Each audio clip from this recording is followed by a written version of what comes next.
the CASA training. Sorry, meant to do that a moment Sorry. sooner. Go ahead, Gail.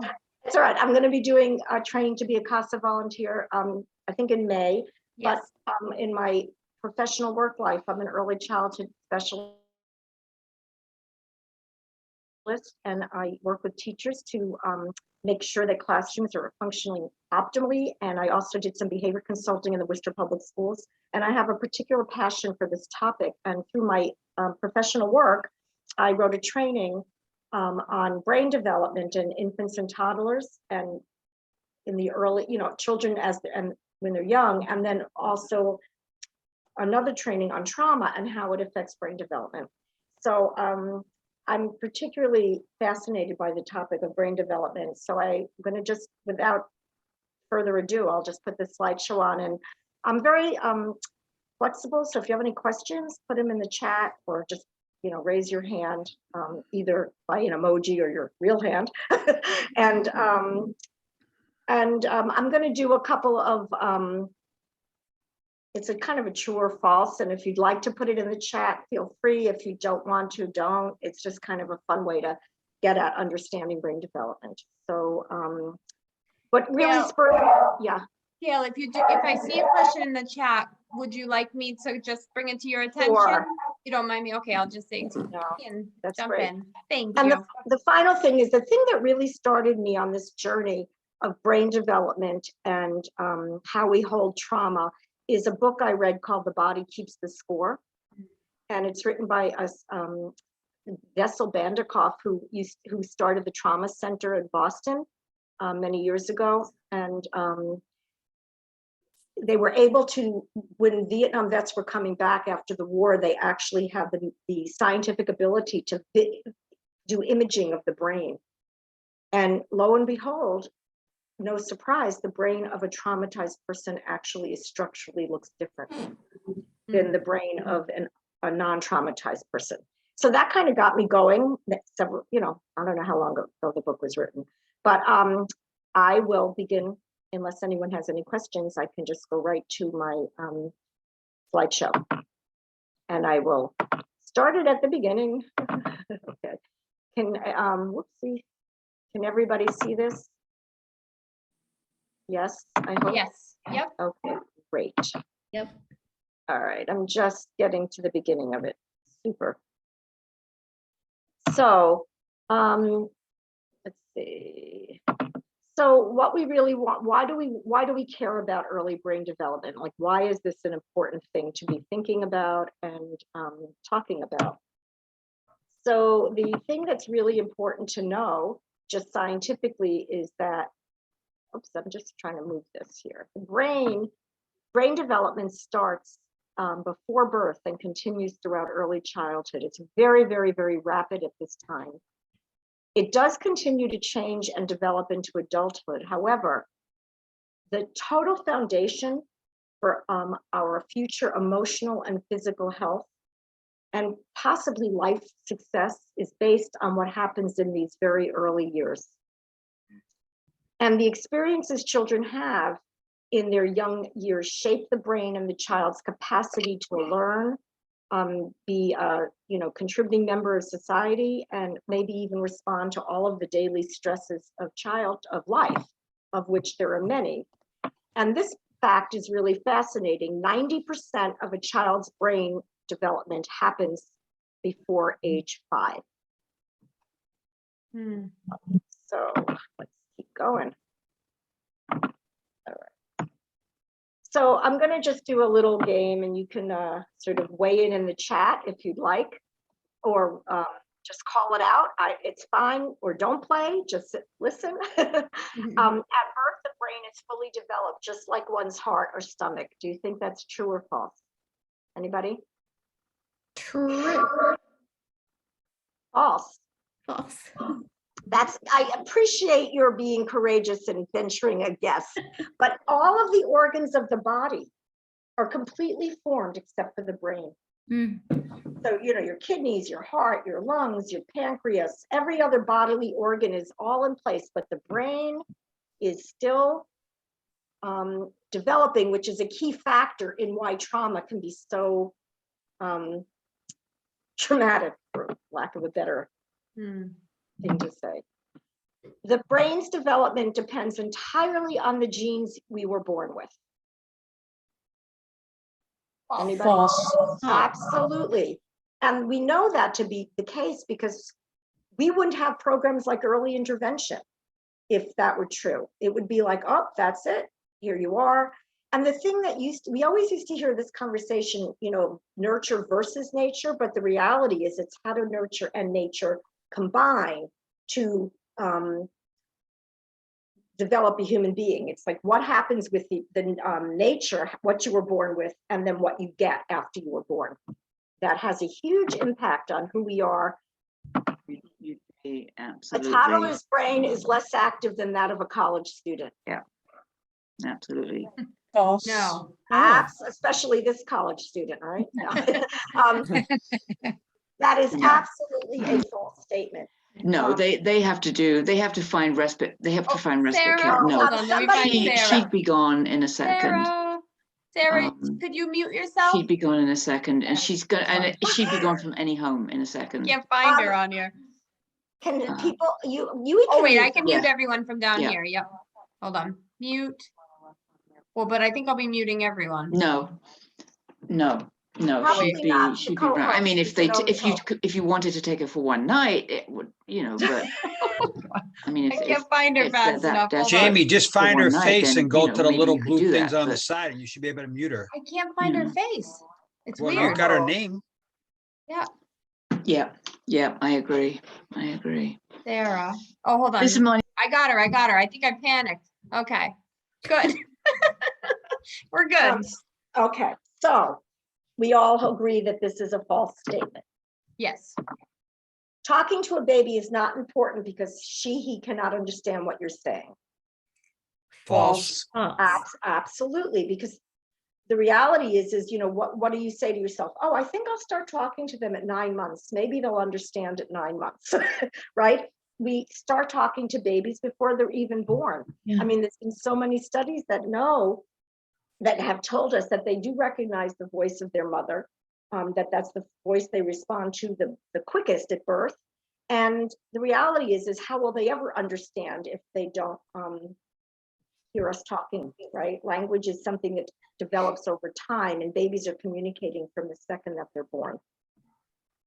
I had to laugh because when I was talking to my newborn a long time ago, my father, who was said, "Why are you talking to her? She doesn't understand you." And I remember thinking, well, now I have some real insight into your parenting, but because he just didn't have a clue. He really just didn't get it, and that was very interesting. Babies' brains grow more rapidly in size and complexity in the first 3 years than any other period except before birth. True. Absolutely true. And what does that tell us about infants and toddlers? It tells us so much about how the presence that the adults, their primary caregivers and secondary caregivers, how important they are in their life. And that they're actually, and I have a slide later that will say this, I call teachers, early childhood teachers, brain architects, because their brain is changing so rapidly and so much is happening at this age, at these ages. So this is just a visual picture of the size of brains at different ages.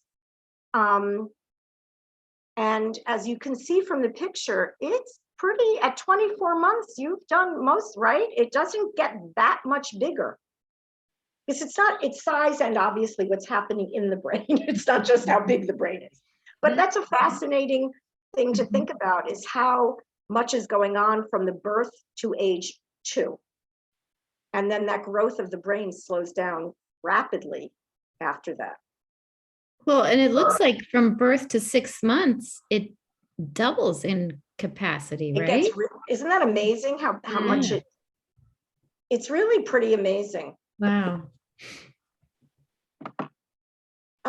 So the thing that we want to just sort of keep in mind, and there's a reason that this is in here. The brain develops in a way that allows infants to understand simple things like being cared for before more complicated things. So the reason that's important is that people used to think if babies couldn't put words to, if you couldn't put words to something, it wasn't going to have an impact on who you were, right? So if the baby, if you can't talk about it, then you'll forget about it. But the reality is it actually complicates an infant's or a toddler's exposure to trauma because they have no way of verbally processing it and understanding it. So that what I'm saying here is that if their needs are not met when they're very young, like primary needs of feeling safe, their psychosocial development of I am safe, the world is a safe place, learning to trust that you will be cared for, it could have huge impact on the rest of their life. And that idea of psychosocial development, for those of you who are interested, comes from a theorist called Erik Erikson, and he studied how we develop emotionally, literally from birth to death. He has all these stages of things that we either master or we don't master, and they could leave us with some questioning emotional impact if we don't master them. So basically, this is a sort of, if the architecture of the brain is incredibly dependent upon both what we're born with, but absolutely what happens. And if that foundation, this is sort of a visual, because some of us are visual learners, if a foundation is not strong, then what's happening above it is not strong.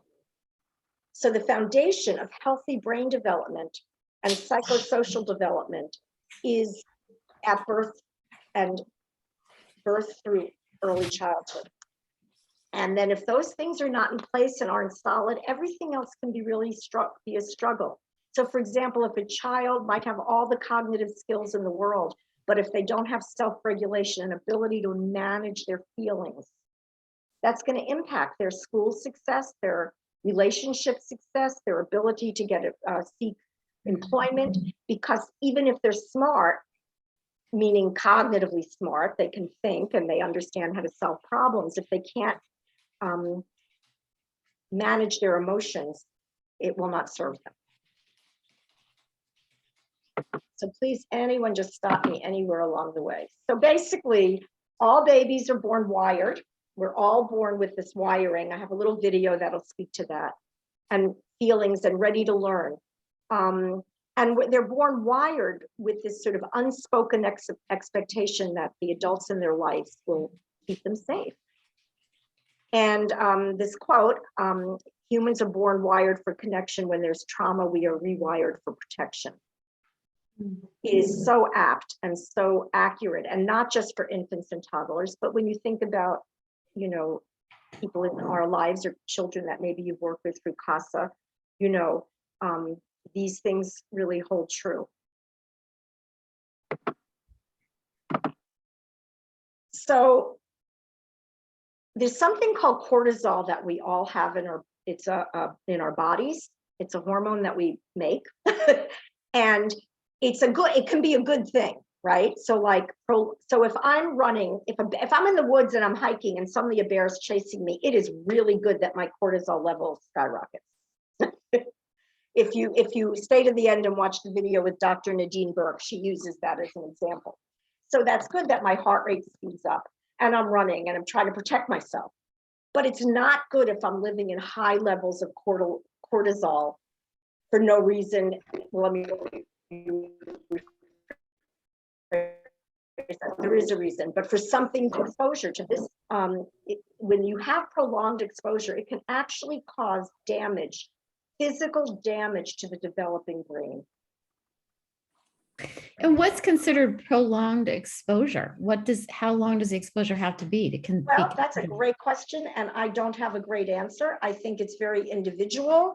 We're going to watch a very small video called the still face video, and you can see that in less than a minute, this baby is having a very strong stress reaction, but there's reparation immediately, and so I don't think that child is going to have any long-term consequences. What is prolonged stress? I don't know. It's like something that's not. I would think when you begin to have shorter breaks in between, right? You don't give Right. the body a chance to recover from, and then boom, there's another stressful trigger. So, and I think the body becomes more prone to being prepared, like something bad's going to happen. But, and I would think everybody's body is different, right? Even as adults, we all manage and handle stress. If each one of us went through the same situation, the impact would be different on our body. And I wonder if that has to do with our early development as well. That's Maybe, interesting. right? Yeah. But they've done, you know, I I'm think going to show you a picture. I don't know if it's the next slide, but of a brain that has been traumatized in a brain that hasn't been in an infant. Hmm. So I don't know what prolonged, that, you know, prolonged is almost a subjective, but prolonged really means long, right? It's not a one-time deal. It's not like I got bit by a dog and now I went to the hospital and had stitches. Might I be afraid of dogs for the rest of my life? Maybe, right? But it's not necessarily going to impact my connection to other human beings. Hmm.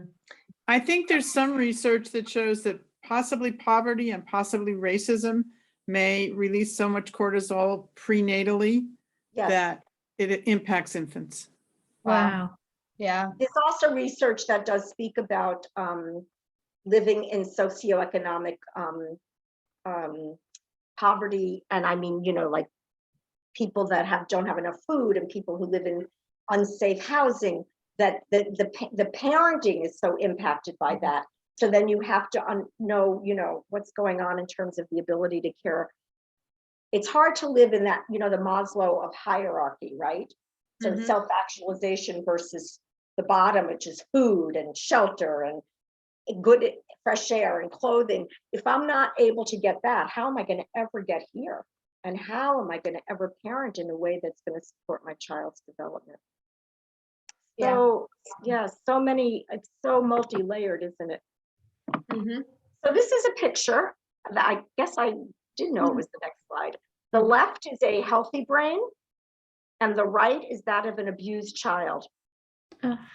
And you can see the activity level in the temporal lobes, and they regulate our emotions and receive input from what's coming at us.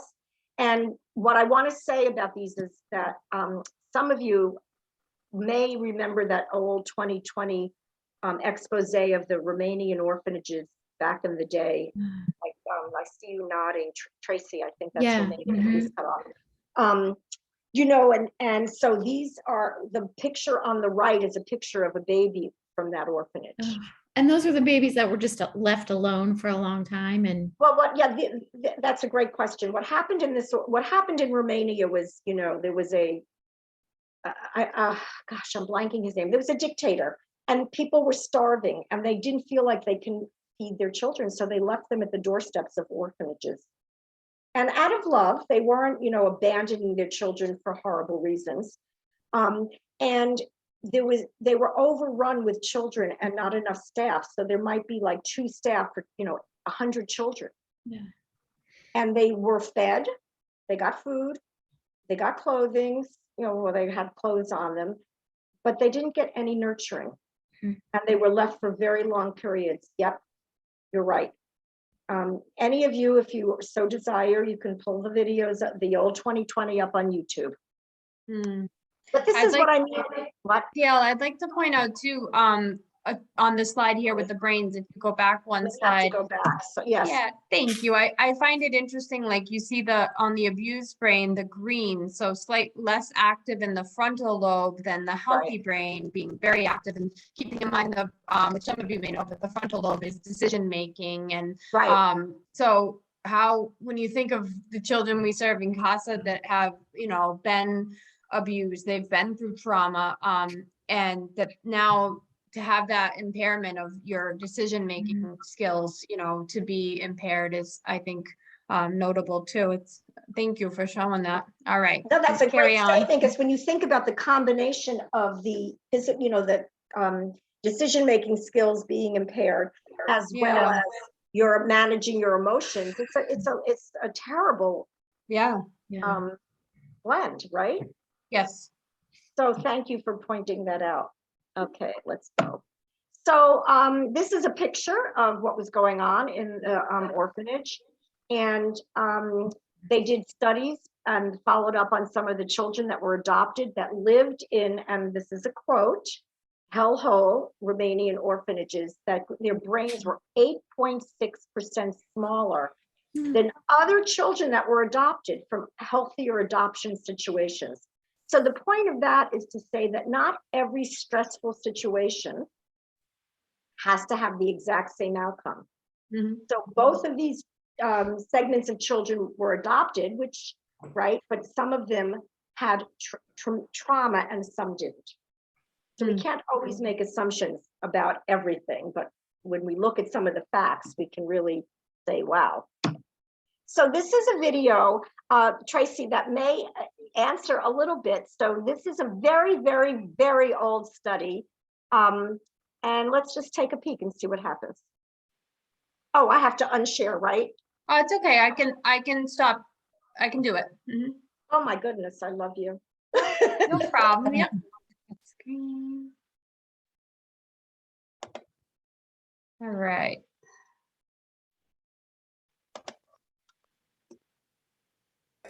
Babies this young are extremely responsive to the emotions and the reactivity and the social interaction that they get from the world around them. This is something that we started studying 30, 40 years ago, when people didn't think that infants could engage in social interaction. In the still face experiment, what the mother did was she sits down and she's playing with her baby, who's about a year of age. I'm my good girl. Oh. And she gives a greeting to the baby gives a greeting back to her. Yeah. This baby starts pointing at different places in the world, and the mother's trying to engage her and play with her. They're working to coordinate their emotions and their intentions, what they want to do in the world. And that's really what the baby is used to. And then we ask the mother to not respond to the baby. The baby very quickly picks up on this. And then she uses all of her abilities to try and get the mother back. She smiles at the mother. She points because she's used to the mother looking where she points. The baby puts both hands up in front of her and says, "What's happening here?" She makes that screechy sound at the mother, like, come on, why aren't we doing this?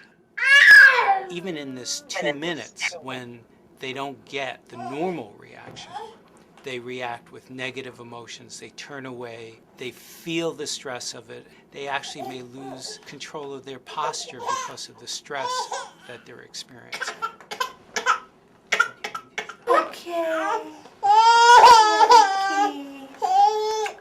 I'm here. And what are you doing? Oh, yes. Oh, good girl. It's a little like the good, the bad, and the ugly. The good is that normal stuff that goes on, that we all do with our kids. The bad is when something bad happens, but the infant can overcome it. After all, when you stop the still face, the mother and the baby start to play again. The ugly is when you don't give the child any chance to get back to the good. There's no reparation, and they're stuck in that really ugly situation. Oh, that was sad. Wow. I know. I think that's just Powerful. really profound, right? It took a nanosecond for that baby, Yeah. right?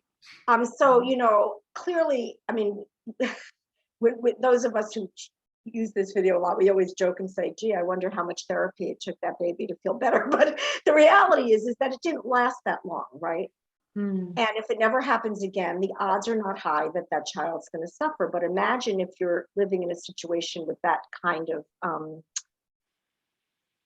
either emotional void, those, which is why there's a lot of concern with babies have mothers who have postpartum depression, because Yeah. that's right, and it's a very critical time of development. Right, and with the population that we serve, we have, alcohol and drug addiction. We have mental health, concerns. We have, there's just so much. It's like, wow, it's just sad. You think most of the kids, many of them would have experienced this in some way, I would think repeatedly, before they get to the point where our CASA advocates are supporting them. So thank you. So we're going to sort of close up the section on brain development itself by looking at another short video on the architecture of the brain. And then we're going to move, unless people have questions or want to, take any more time, toward trauma and how it affects the brain. So do you mind, Jamie? It's a short little one, not as short as that one, but pretty short. No, I don't mind. Oh, I noticed in the chat, Jill, you had posted a phenomenal article as to the long-term effects of one adult adoptee. If everyone in the group here would like, I can email that link to No, those. I didn't post that. Somebody else did, but No, that's what I'm saying. Jill posted. Oh, Jill, I thought you said you. Thank you, Jill. Yes, so if you want, I can email those of you in attendance, email that article. Does that sound good? That would be great, Jamie, because we'll lose it. the Yes, chat. that's why I thought. So what I did, let me get it now. I copied it. Let me paste it quickly in a draft here in my email so it goes to you It's guys. a phenomenal article. It's a little bit long, but it's an adult adoptee explaining how hard his life was, and how he still struggles to this day. Yeah.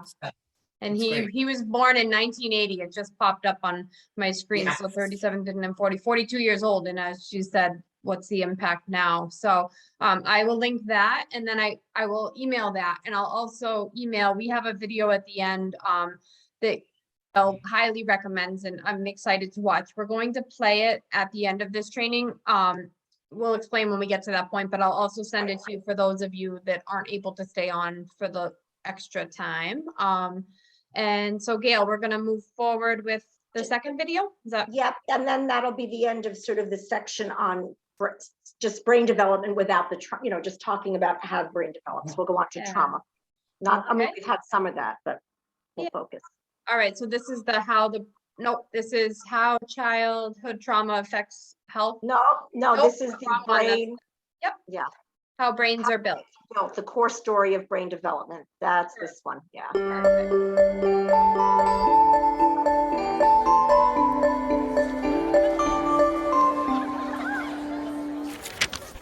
Science tells us that the experiences we have in the first years of our lives actually affect the physical architecture of the developing brain. This means that brains aren't just born, they're also built over time based on our experiences. Just as a house needs a sturdy foundation to support the walls and roof, a brain needs a good base to support all future development. Positive interactions between young children and their caregivers literally build the architecture of the developing brain. Building a sturdy foundation in the earliest years provides a good base for a lifetime of good mental function and better overall health. So just how is a solid brain foundation built and maintained in a developing child? One way is through what brain experts call serve and return interactions. Imagine a tennis match between a caregiver and a child, but instead of hitting a ball back and forth across a net, various forms of communication pass between the two. From eye contact to touch, from singing to simple games like peekaboo. These interactions, repeated throughout a young person's developing years, are the bricks that build a healthy foundation for all future development. But another kind of childhood experience shapes brain development too, and that's stress. Good kinds of stress, like meeting new people or studying for a test, are healthy for development because they prepare kids to cope with future challenges. Another kind of stress, called toxic stress, is bad for brain development. If a child is exposed to serious, ongoing hardships like abuse and neglect, and he has no other caregiver in his life to provide support, the basic structures of his developing brain may be damaged. Without a sturdy foundation to properly support future development, he is at risk for a lifetime of health problems, development issues, even addiction. It's possible to fix some of the damage of toxic stress later on, but it's easier, more effective, and less expensive to build solid brain architecture in the first place. One of the things that sturdy brain architecture supports is the development of basic emotional and social skills, an important group of skills which scientists call executive function and self-regulation can be thought of like air traffic control in the child's mental airspace. Think of a young child's brain as the control tower at a busy airport. All those planes landing and taking off and all of the support systems on the ground simultaneously demand the controller's attention to avoid a crash. It's the same with a young child learning to pay attention, plan ahead and remember, and follow lots of rules. Like all of us, kids have to react to things happening in the world around them, while also dealing with worries, temptations, and obligations on their minds. As these demands for attention pile up, air traffic control helps a child regulate the flow of information, prioritize tasks, and above all, find ways to manage stress and avoid mental collisions along the way. Having this ability is a necessity for positive and level mental health. Developing effective air traffic control, overcoming toxic stress, and building solid brain architecture are things kids can't do on their own. And since strong societies are made up of healthy, contributing individuals, it's up to us as a community to make sure all young people have the kinds of nurturing experiences they need for positive development. To build better futures, we need to build better brains.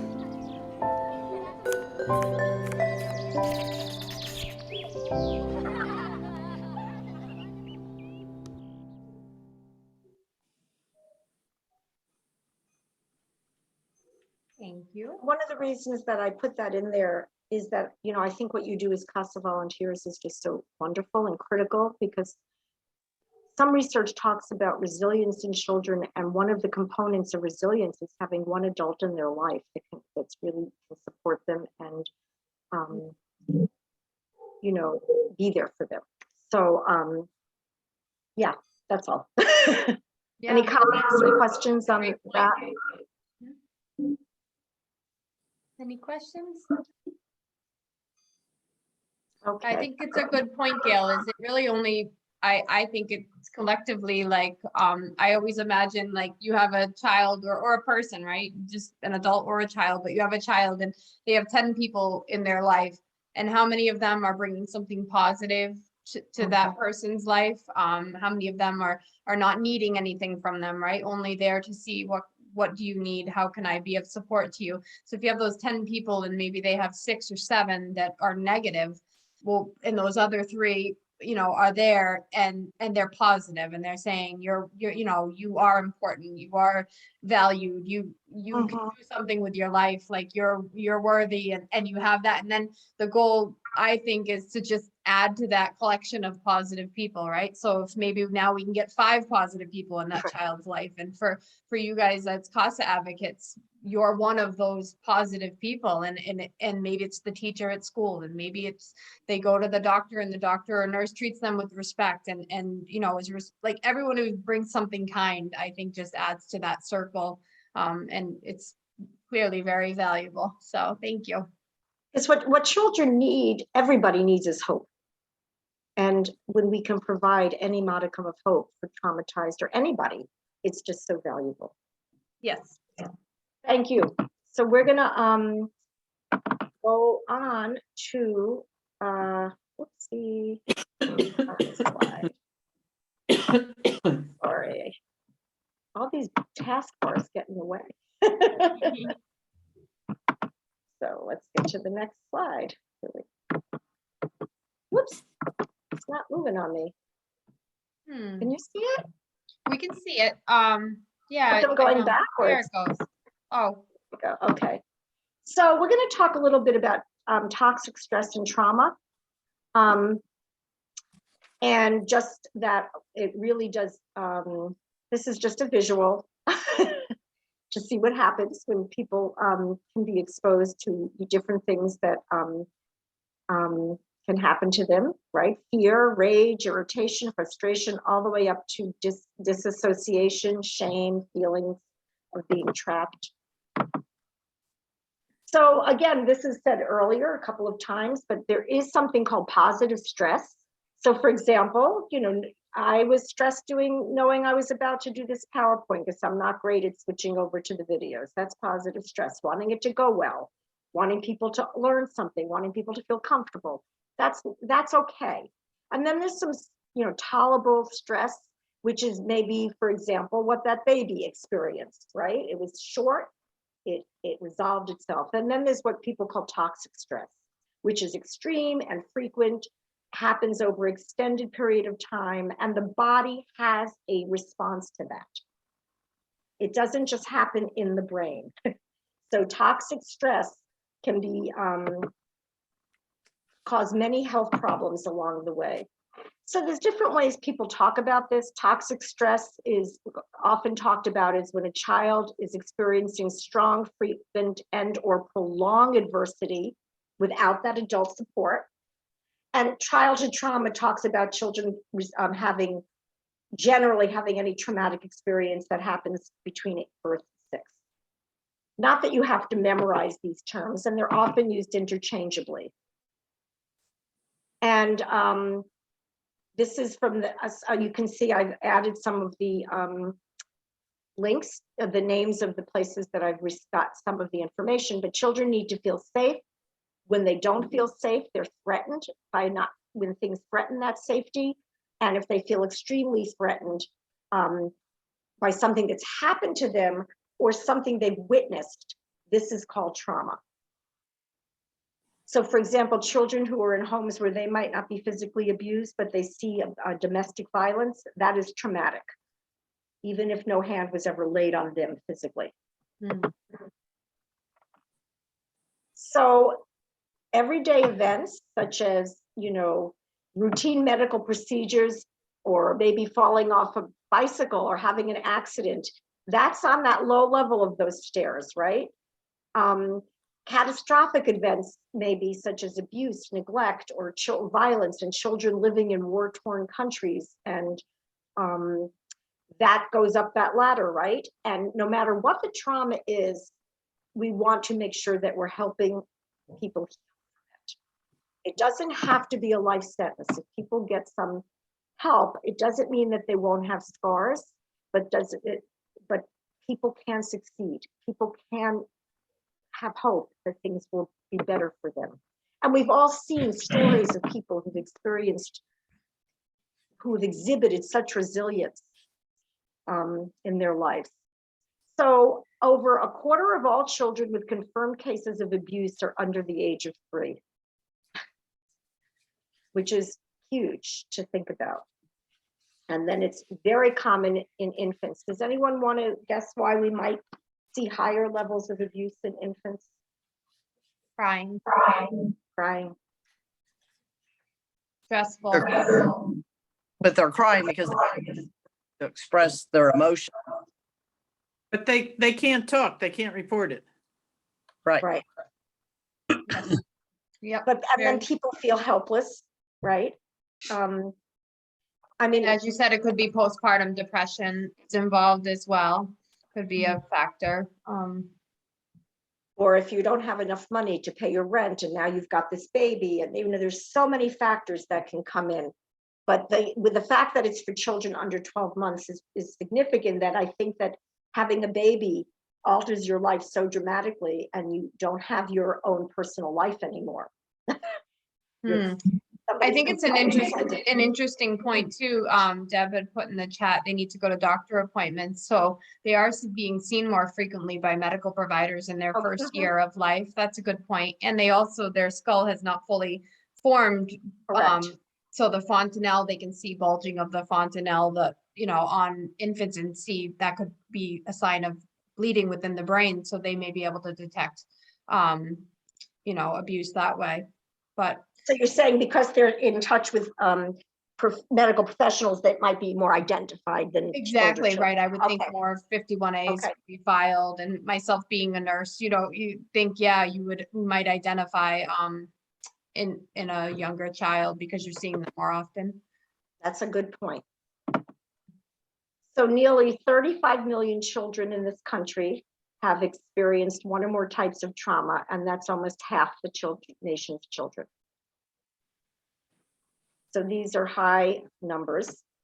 And again, trauma isn't always abuse and neglect. Sometimes trauma is a natural disaster, right? Or a parent dies, it's not always going to focus on that. So that number might sound, I just didn't want you to think it was all about abuse and neglect. Trauma comes in other forms as well. So there are some situations that can be very traumatic that are pretty obvious, like the list on the left. And then there are others that might seem not so horrible, but can also have lasting effects, right? I know children who've have had terrible encounters with a dog, and they're very, they were severely traumatized. So it's hard to know all of them. Like a lot of people say, well, every baby falls or toddlers fall, but sometimes that can, depending on the depth, the level, the frequency, how that was handled, might have some lasting effects. But the ones on the left, you can pretty much count on as being traumatic. So the traumatic experiences and toxic stress can affect a child in all of these ways: impaired brain development, maybe poor physical health, psychological issues, relationships, substance abuse, behavioral. Sometimes people who have been sexually abused, they've done studies that, they go on to become predators, so that these things can really have generational impact as well.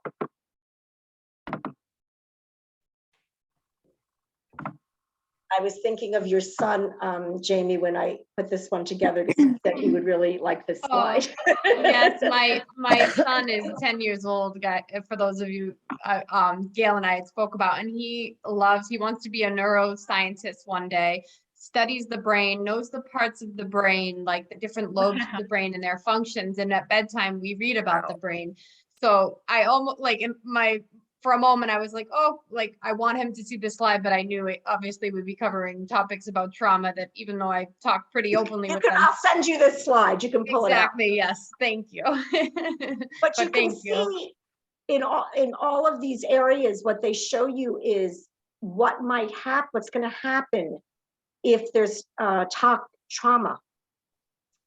So the area that's, responsible for the fear response, right? It's a good thing. It's about evolutionary survival. Like I was saying to you, I'm being chased in the woods, right? I'm going to react appropriately. But if I have this PTSD around it, then I'm going to maybe have fear when there really is nothing to be afraid of. I'm triggered by things that nobody else may understand. So this is not, again, nothing to, having to memorize, but just, it's really interesting when you start to look at all the areas of the brain and what they're doing and how trauma can really affect it, right? It's pretty it can be pervasive. And then again, here's another picture of brain, of a brain, a normal, healthy looking brain, and a brain that has been received extreme neglect. And some of the things that we may see when we are looking at behaviors of children who have experienced trauma or toxic stress are listed here. I won't read them to you, but you can see there's many. And we always caution ourselves that just because we might see one of these doesn't mean a child has been abused or neglected. Always a caution. A lot of times it's clusters of behaviors, right, that we want to pay attention to. I mean, a lot of kids regress when they move, their family moves, the child has a new bedroom, they might start bedwetting again, those kind of things. Just a cautionary note. Yeah. But there are behaviors that we do see as well in children who've been on the receiving end of abuse or neglect. Some of the physical reactions that you might see are these. I've broken them down to different areas of development, because remember, when we're talking about young children, we often talk about their different developmental domains, like as physical, emotional, cognitive. So in the physical domain, you might see these things. Oops, sorry. In the emotional area, you might see children expressing these things, unpredictable or explosive reactions, having a hard time identifying, labeling, and expressing their emotions in a healthy way. Maybe a hard time calming down and regulating themselves. Falsely perceiving or misinterpreting situations. So this is some of the emotional things you might see in a child who's been on the receiving end. Behavioral and cognitive, in the way we use it in early childhood, is problem solving skills, thinking skills, learning how to problem solve is the best way to describe it. So maybe you see a child's easily set off. They have a difficult time reasoning or problem solving. Boundaries. I used to work a lot in classrooms with children who were overly attached to strangers. Like I'd come in the room and they were just like on me. And they didn't know me, but they were seeking, so desperate for positive attention. And then this, the overly withdrawn or isolated is the other side of that. It's a connection to me wasn't healthy attachment. It was unhealthy. The opposite side of that is unhealthy attachment when you're withdrawn or isolated. Either of those in the extreme, right?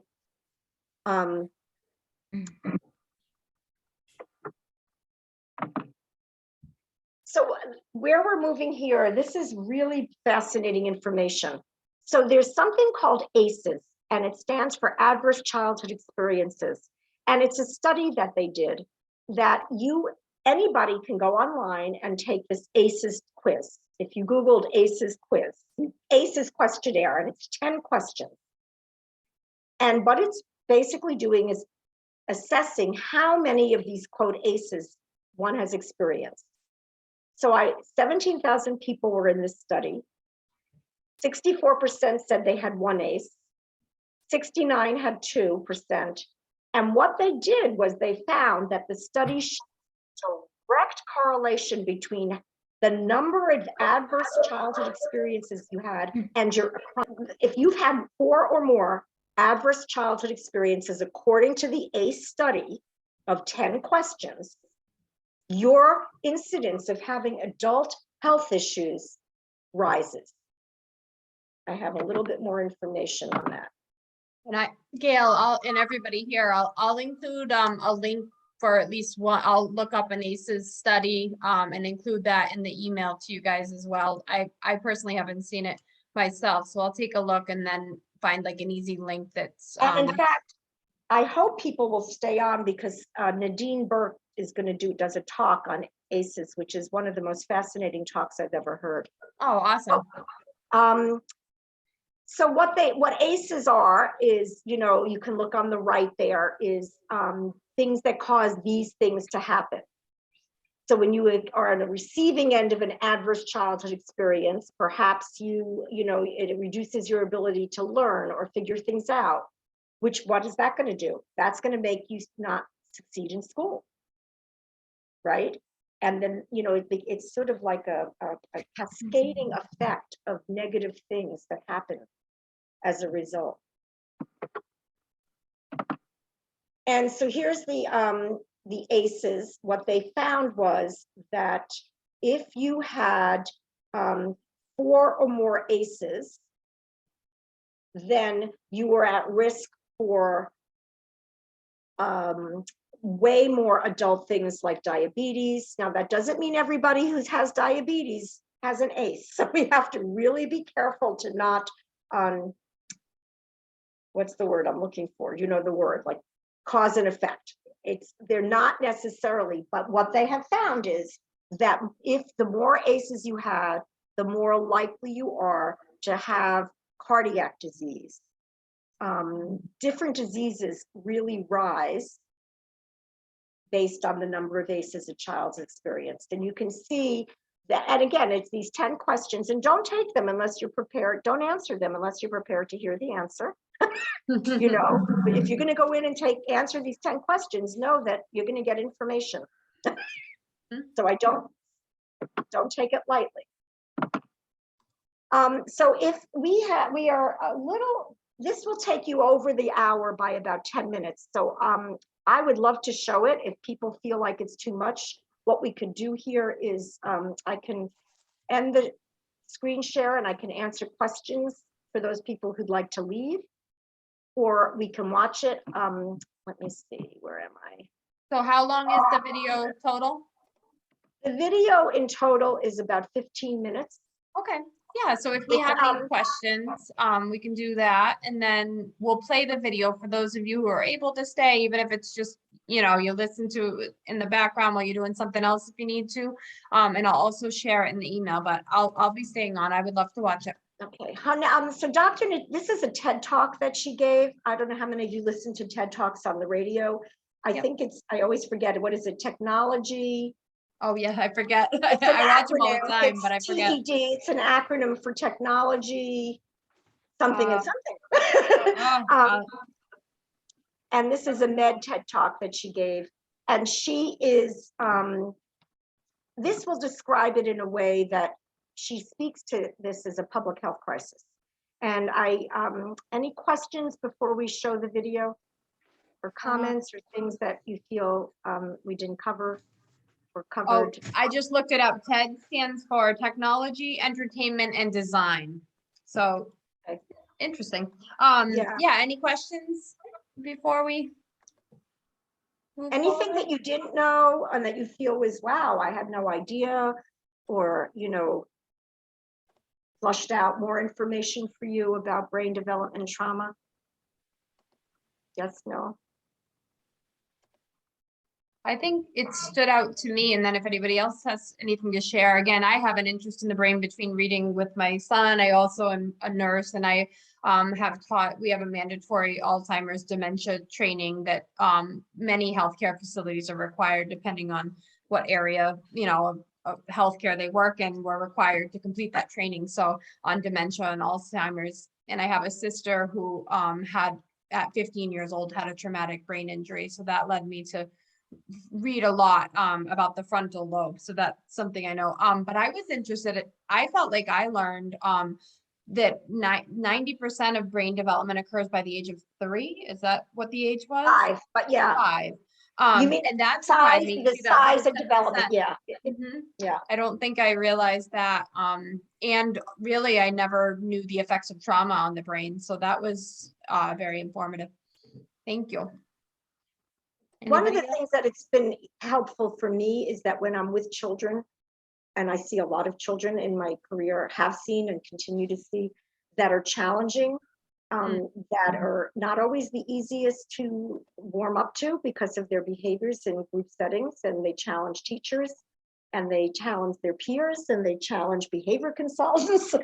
And it's given me so much more empathy, or it's, you know, I feel like I've become so much more empathic in understanding the architecture of the brain and how impacted it can be by living a life that's traumatic.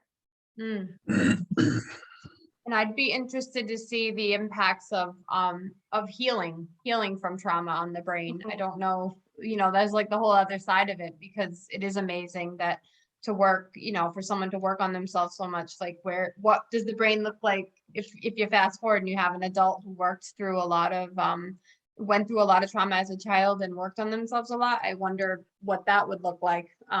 Although it'd be hard there's a motivational speaker in Massachusetts. He wrote A Boy Called It. Oh yes, I read that. David. Yeah, I know who you're talking about. He lives in Massachusetts, and I didn't know that. Yeah, he was severely traumatized by his mother in his childhood. Tracy, it sounds like you're familiar with the book, or at least you nodded. I've heard of it. I have heard of it. I haven't read it, but I've heard of it. Yeah. It's terrible. You know, so he's someone who experienced extreme childhood abuse, in severe, and is now a motivational speaker. So you look at someone like that and you think, well, how did he go from here to here? Or the girl who's, I forgot the name of the book, but she grew up with parents that were drug addicts in New York City and ended up on a full scholarship to Harvard. Not that getting into a big college. The glass castle? Yeah, something like that. The glass castle, something like that. No, I don't know if it's that one, but I've read that one too.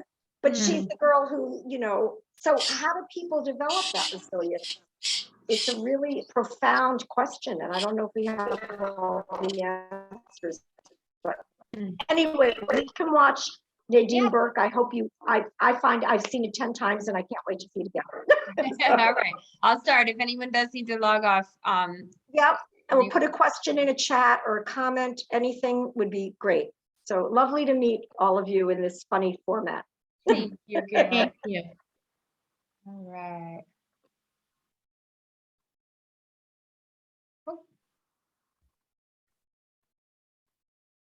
And hectic, it felt like fuel for my distractions. It's highly addictive, so it makes people wait in lines like this and wear stupid hats like this. I knew I wanted.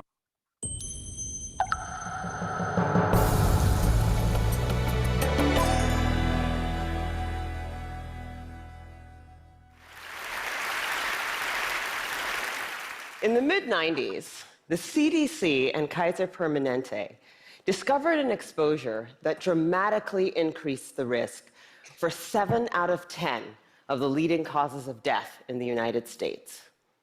In high doses, it affects brain development, the immune system, hormonal systems, and even the way our DNA is read and transcribed. Folks who are exposed in very high doses have triple the lifetime risk of heart disease and lung cancer, and a 20-year difference in life expectancy. And yet doctors today are not trained in routine screening or treatment. Now, the exposure I'm talking about is not a pesticide or packaging chemical. It's childhood trauma. Okay, what kind of trauma am I talking about here? I'm not talking about failing a test or losing a basketball game. I am talking about threats that are so severe or pervasive that they literally get under our skin and change our physiology.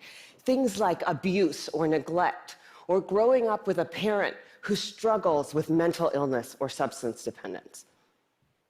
Now, for a long time, I viewed these things in the way I was trained to view them, either as a social problem, refer to social services, or as a mental health problem, refer to mental health services. And then something happened to make me rethink my entire approach. When I finished my residency, I wanted to go someplace where I felt really needed, someplace where I could make a difference. So I came to work for California Pacific Medical Center, one of the best private hospitals in Northern California. And together, we opened a clinic in Bayview, Hunters Point, one of the poorest, most underserved neighborhoods in San Francisco. Now, prior to that point, there had been only one pediatrician in all of Bayview to serve more than 10,000 children. So we hung a shingle, and we were able to provide top quality care regardless of ability to pay. It was so cool. We targeted the typical health disparities: access to care, immunization rates, asthma hospitalization rates, and we hit all of our numbers. We felt very proud of ourselves. But then I started noticing a disturbing trend. A lot of kids were being referred to me for ADHD, or attention deficit hyperactivity disorder. But when I actually did a thorough history and physical, what I found was that for most of my patients, I couldn't make a diagnosis of ADHD. Most of the kids I was seeing had experienced such severe trauma that it felt like something else was going on. Somehow, I was missing something important. Now, before I did my residency, I did a master's degree in public health. And one of the things that they teach you in public health school is that if you're a doctor and you see 100 kids that all drink from the same well, and 98 of them develop diarrhea, you can go ahead and write that prescription for dose after dose after dose of antibiotics, or you can walk over and say, what the hell is in this well? So I began reading everything that I could get my hands on about how exposure to adversity affects the developing brains and bodies of children. And then one day, my colleague walked into my office and he said, "Dr. Burke, have you seen this?" In his hand was a copy of a research study called the Adverse Childhood Experiences Study. That day changed my clinical practice and ultimately my career. The Adverse Childhood Experiences Study is something that everybody needs to know about. It was done by Dr. Vince Felitti at Kaiser and Dr. Bob Onda at the CDC, and together they asked 17,500 adults about their history of exposure to what they called adverse childhood experiences, or ACEs.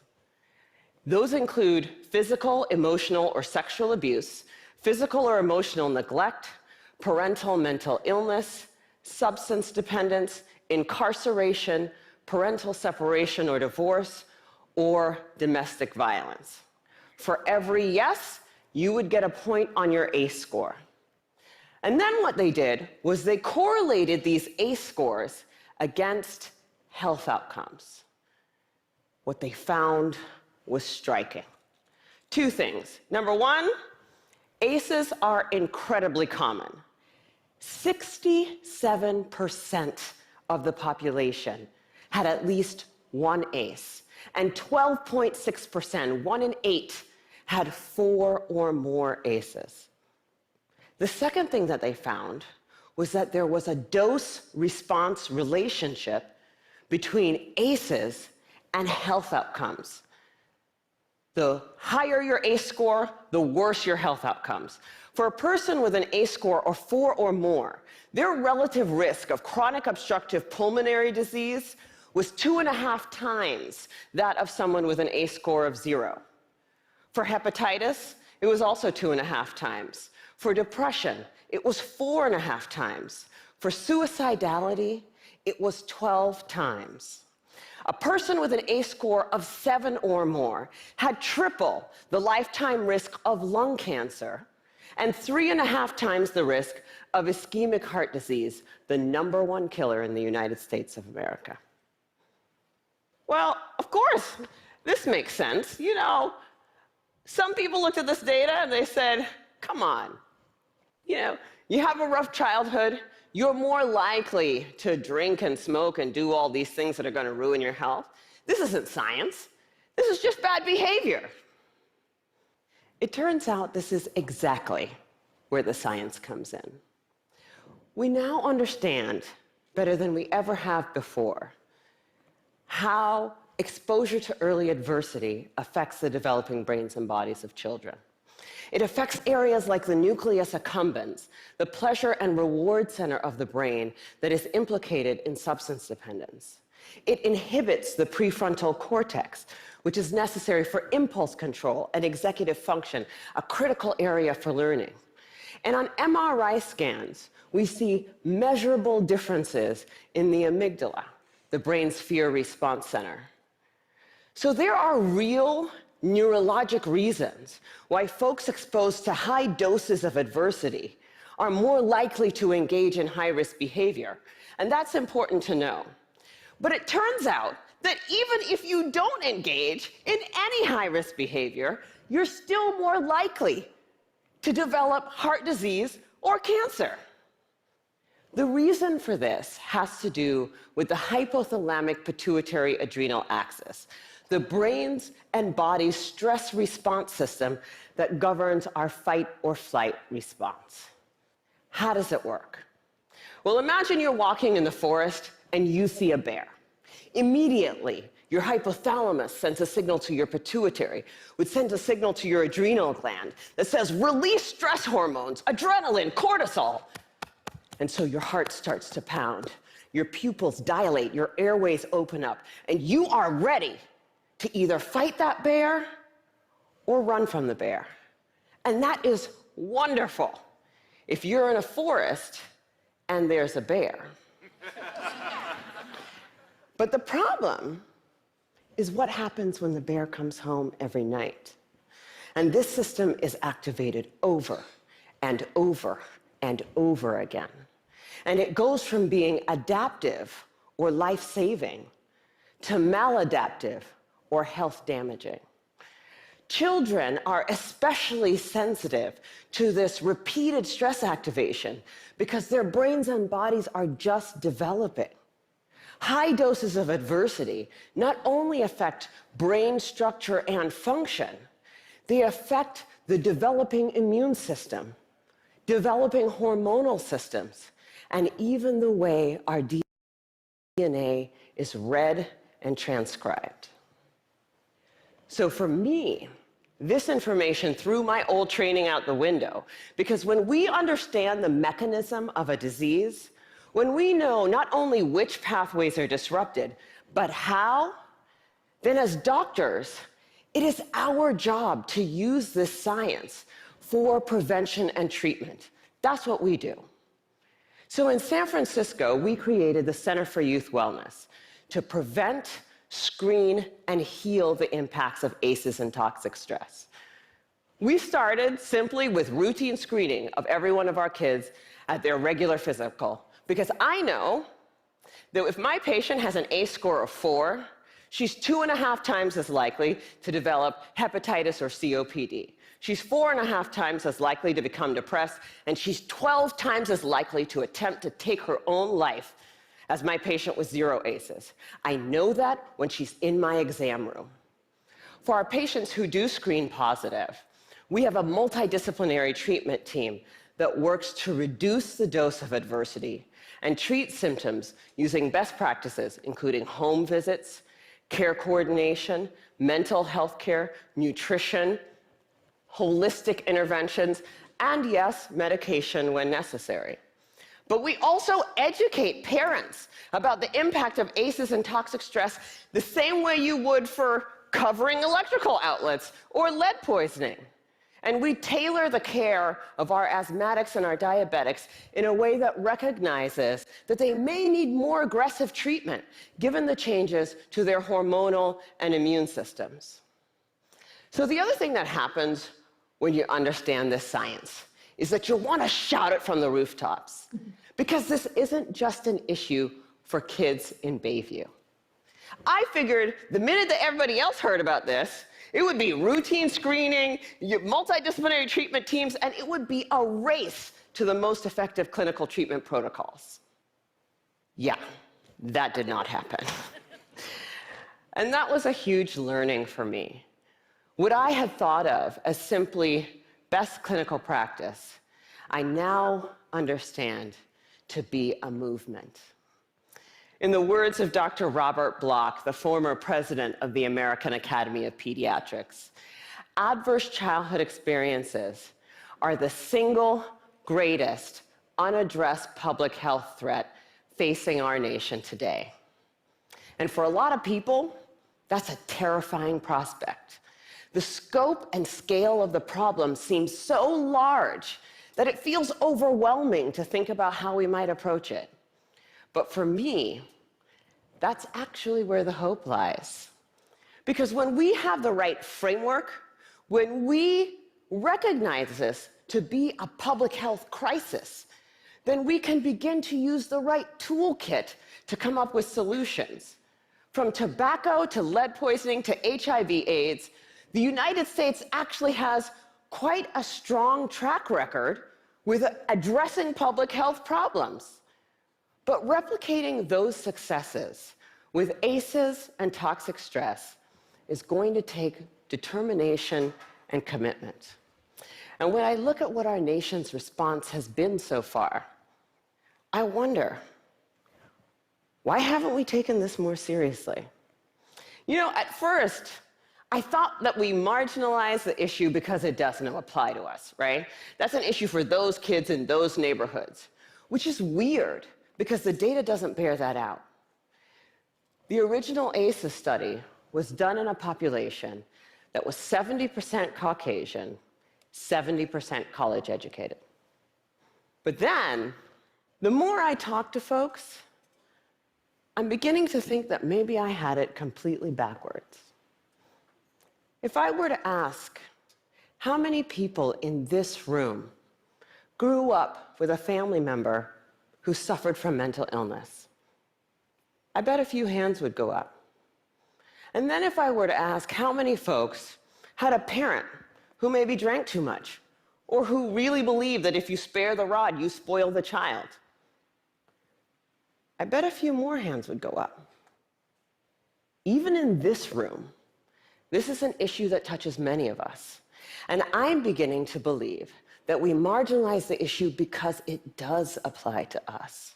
Maybe it's easier to see in other zip codes because we don't want to look at it. We'd rather be sick. Fortunately, scientific advances and, frankly, economic realities make that option less viable every day. The science is clear. Early adversity dramatically affects health across the lifetime. Today, we are beginning to understand how to interrupt the progression from early adversity to disease and early death.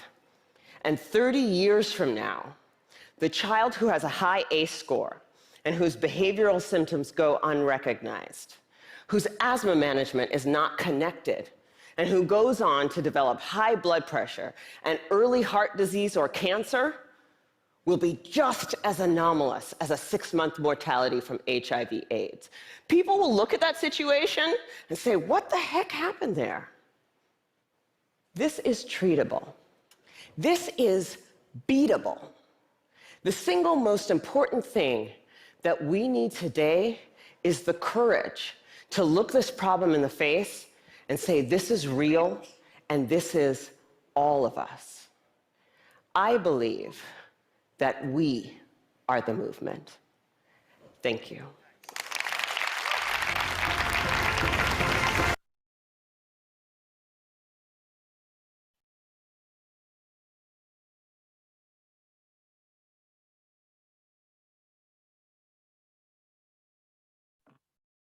So Yeah, before we sign off, any comments or thoughts about that talk?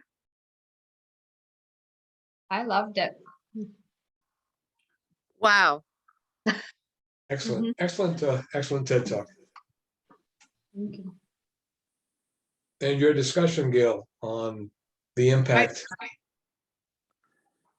was very enlightening also. Thank you. Thank I you. think one of the things we should most worry about now is that because of COVID, public health and public health approaches have become very polarizing. And so I first heard her talk pre-COVID, came to Worcester, and I bet that she was much more well received pre-COVID than she'll be after COVID, because we've started to really pillarize kind of public health perspectives. And this is obviously a public health perspective. So I think I think it's a real uphill battle. I think it's correct. I think we know that. I think we see that in our kids. I think we see that in our schools. And the Worcester Public Schools was doing quite a bit of work on ACEs pre-COVID. But I do think that we've got an uphill battle right now because of the way people are feeling about public health issues in general. Great point, Francis. So sad. It's Well, I okay, think we've got hope too. Yeah. I think Yes, another always problem hope. is you don't have enough professionals in any of these fields right now. I mean, there's a shortage of everything. So there's not enough therapists. There's not enough people that, even if you had a program, I'm not sure how you could get help to everybody that needs it, because I have a sense that the numbers are pretty big. And the shortages of therapists and psychiatrists and mentors is great. And we also know that during COVID is just that the rise of domestic violence, mental health issues, everything went up. And as you said, James, and all the support services went down, right? So sorry, Francis. And even medical providers having the time to do this kind of an assessment when there's a backlog of people who haven't been in for their diabetes to be checked. Do you know what I mean? I mean, we have a system that is crunched in response to what we've been through in the last 2 years. And you know, it's going to take a little while to catch up, and we got to keep pushing it because we can't let these issues go away. Thank you. Go Sorry. ahead, yeah. We didn't do it when you think about all the children that we all know and see, we didn't do a great job pre-COVID, you know, for, you know, assessing. Yeah, The I think ASAP. there's always room for improvement, but knowledge and knowing about it and seeing it put into practice. And I think too, there has been, and guys, let me know what you think, but my general feeling is there's been with, you know, a little bit of a positive side of the pandemic is more virtual assessments and virtual therapy. Well, initially I thought that doesn't make up for in person, right? Like it can't be as good or it can't be the same, but having seen positive outcomes with doing virtual visits, and they can actually see more patients that way. So I think sometimes initially maybe doing, you know, ACE assessments or doing initial like assessments to see what a child needs, they can see more patients by doing virtual. And I've seen some waiting lists are a bit shorter, but I'm sure that doesn't apply everywhere or all the time, but that's a little bit of a positive there. All right. Any other questions or comments? No, thank you. I'll stop